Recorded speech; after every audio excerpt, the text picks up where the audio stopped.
Hey, hi again, everybody. Dan John here from danjohnuniversity.com and danjohn.net. Welcome and thank you all for your support. Somebody asked a good question the other day about what kind of book do I wish, well, it was like, what kind of book do I wish I could write and what kind of book do I wish I could get? Well, to be honest, the book I wish I could write would have been 40 Years with a Whistle and Attempts. I love those two books. They don't sell well, but that's where my heart is sort of heading. These short little article books that summarize things and get some big principles out in just a few paragraphs. But the books I wish we could get more of are this nice little collection I have for you. This first one is called The Discus by Dean Cromwell. And his athlete, Kenny Carpenter, went on to win the 1936 Olympics in the discus throw. That's how old this book is. And what's kind of cool about this book is it's a flip book. And as you flip through the book, you can learn, and that's not perfect here, I'm sorry, but you can learn how to throw the discus like Kenny Carpenter. And then up in the corners of each page are exercises like explosive push-ups and the groin stretch and running in place and pull-ups and things like that. And on this side of each page is instructional materials on injuries and all kinds of different things. Oh, don't drink alcohol or eat sweets. Those will destroy you as an athlete. Now these became popular again about 2 decades ago, and this one is this one. I give these away to my athletes, and this is the only one I have left, but this is Wolfgang Schmidt throwing the discus, and it's a flip book. And I love these books, and I kind of wish I could use these more often.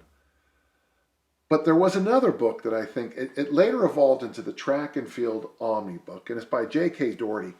And these books were called Movies on Paper. And he would take, and I'll use the discus since we're on a roll there with the discus throw. He would take films and then draw the athlete in one page doing the whole thing, and then make copious notes throughout the entire movement. And it's interesting when you go in here, when you get into the strength area, there's a whole page on basics of isometrics there. And before that is just basic weightlifting. And honestly, I look at this and we just haven't gone that far in our training since this time.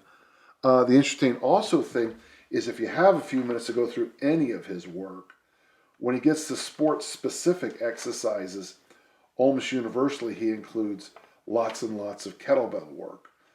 This one doesn't have as much as his later editions. In fact, in the discus throw, he really only has this exercise here. Where is that exercise?